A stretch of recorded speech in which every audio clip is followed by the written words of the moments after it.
Oh Blue 52, who are you, developer of 2? Just Peter Pan and stolen from the kingdom of you. Okay, I'll stop that. Another small developer with a very small library that weren't around for very long. And in 2005, Blue 52 released Peter Pan The Legend of Neverland and today's game, Stolen. Some websites say they only made Stolen, but here's the box cover of Peter Pan and that looks like the Blue 52 logo to me. Well, unless you count Deadlight. No, not that one. A first-person horror game that ceased development, which is a shame because there is footage out there on YouTube and it looks like it was going to be pretty good. One thing I've learned from doing this show is that obtaining accurate information on obscure gaming companies is rather hit and miss.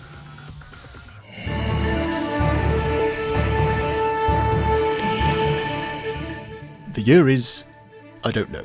The place, Forge City, which is somewhere. The mayor election is approaching, with the current mayor, Thomas Morgan, appearing at the opening of a Japanese treasures exhibit at the Metropolitan Art Museum, whilst his opponent, Richard Killian, promises to clamp down on Forge City's crime problem with the use of an ID card program he wants to introduce. A man named Killian, who constantly wears black leather gloves and wants to ID every citizen, or Morgan, a man who just wants to bring more culture and art into the city. I'll let you draw your own conclusion to who the bad guy is. But none of this political bollocks is going to stop our protagonists and partners in crime, Anya and Louis. Ah, good of you to drop in. So what kept you? Just a little pest problem. All done? It's gonna work this time?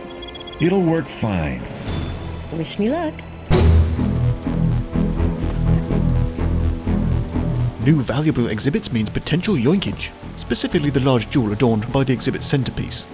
Being a high-security museum means breaking in undetected is no easy feat, but not impossible, due to the usual video game gaps in security.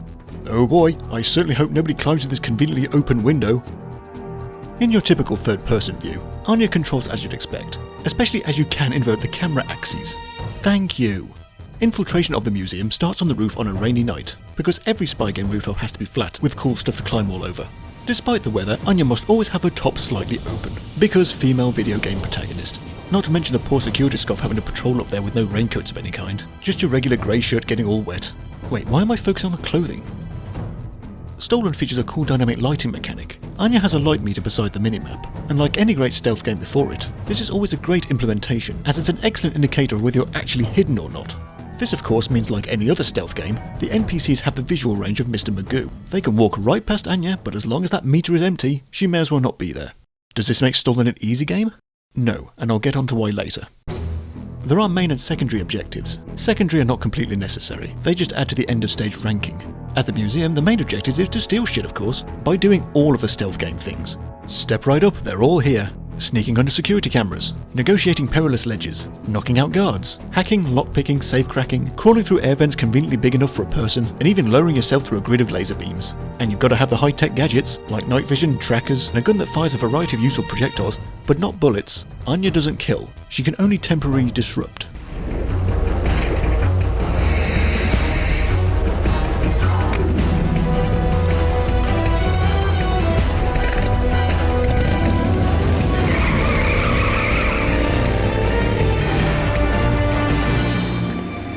So, she any good?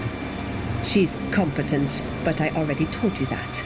I don't know. Anya isn't alone out in the field. Her talents are being quietly evaluated by Night and Breeze, for they have plans for her later. I trust you have my gem. Good evening to you too. The stolen gem was requested by Night, but that's not all he needs. Mayor Morgan is at another opening. Is that all mayors do? This time at a new high-tech prison, and Night wants a security disc. Many locks and many things to hack.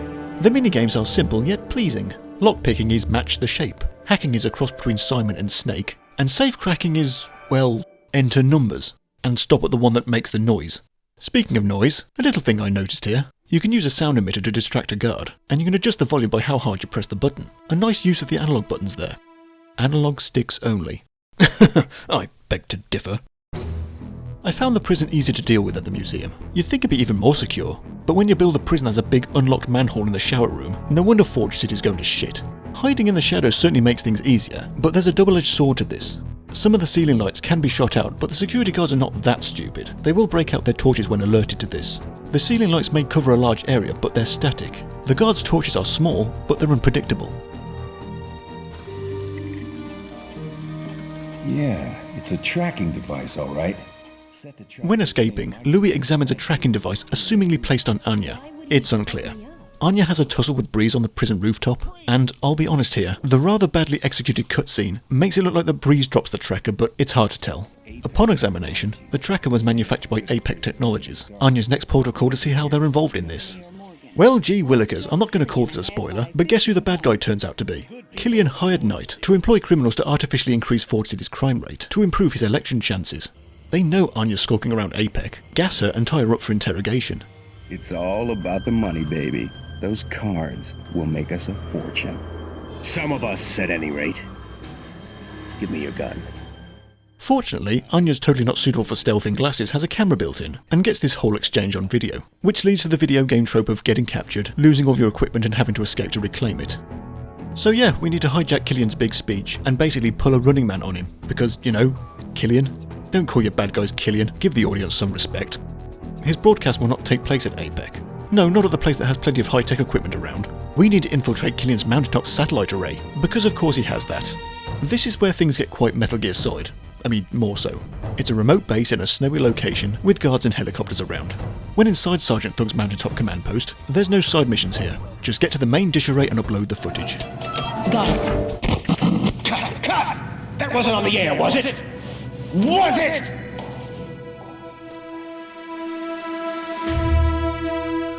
Stolen incorporates every single spy game cliché in the book. And that's okay because it does it all well.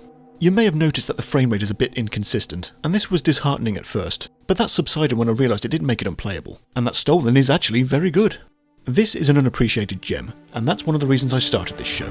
To find pleasant little nuggets like this. Sadly, its greatest strength is also its greatest flaw.